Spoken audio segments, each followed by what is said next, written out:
Jön a szóbeszéd.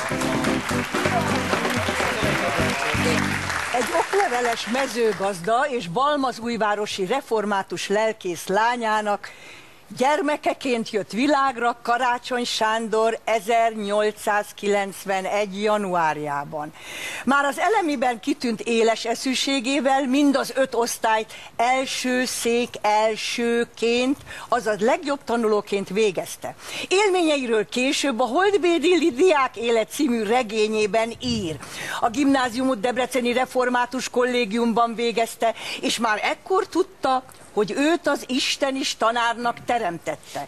Évekkel később a Tavaszmező utcai gimnáziumban tanított, emellett számos értekezés, tanulmány, disszertációt írt, és országos hírű cserkészvezető lett, sőt, magántanári habilitációt is szerzett Karácsony.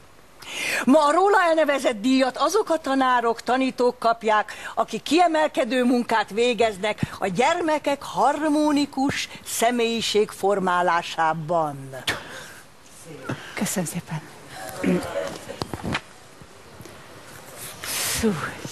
Igen. Azt hittem, ez könnyebb, de... Igen. Tehát egy református lelkész, és mondjuk egy mezőgazdász, nem tudom, lányaként látta meg a napvilágot Balmazújvárosban.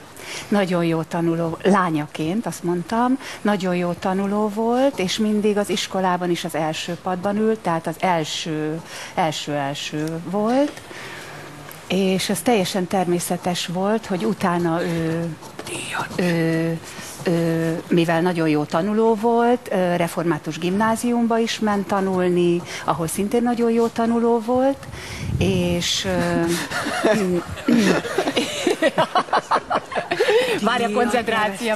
És teljesen természetes volt, hogy utána tanárnak menjen, és minden fáradtságával azon volt, hogy a gyermekek harmonikus fejlesztését elősegítse, róla aztán díjat is neveztek el, nem tudjuk ki ő, de valami fantasztikus pedagógus személyiség.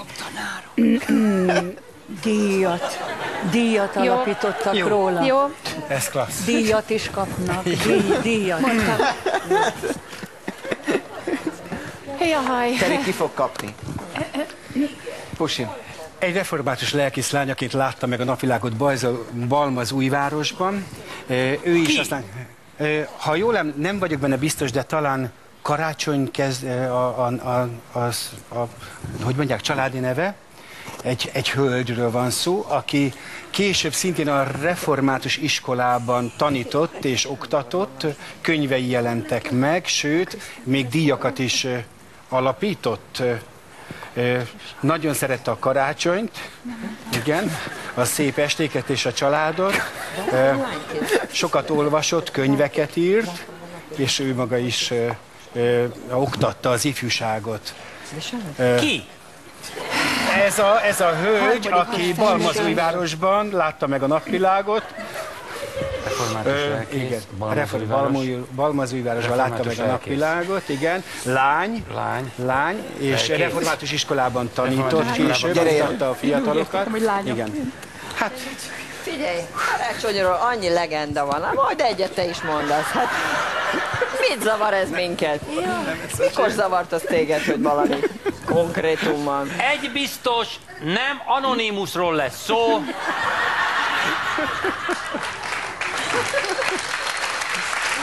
Mert hogy egy balmazújvárosi református parókián látta meg a napvilágot. És honnan? Az a kisleány, akinek édesapja a református lelkésze volt. Ahogy a családi tradíció adja, ez a kisleány a református gimnáziumba járt, református iskolába járt, református volt. Ebből is jól látszik, hogy református volt.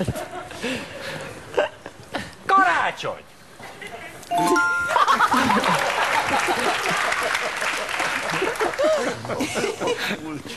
Volt a neve, vagy Karácsony este. Döntötte el ez a kisleány, hogyha nagy lesz, Akkor remekbe szabott díjakat fog alapítani,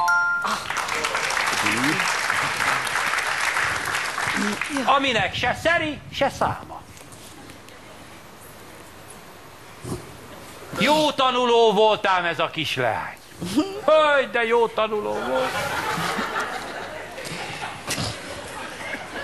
A családi fészek melege.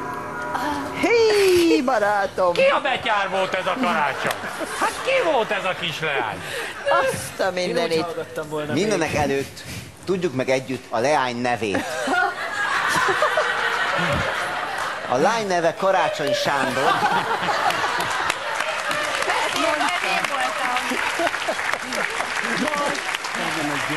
Lányának, lelkész lányának Mindig is szerettél volna egy kislányt, apa. Ez csodás volt. de hát van is. Én a helyetekben boldog lennék ezzel a 4 ponttal.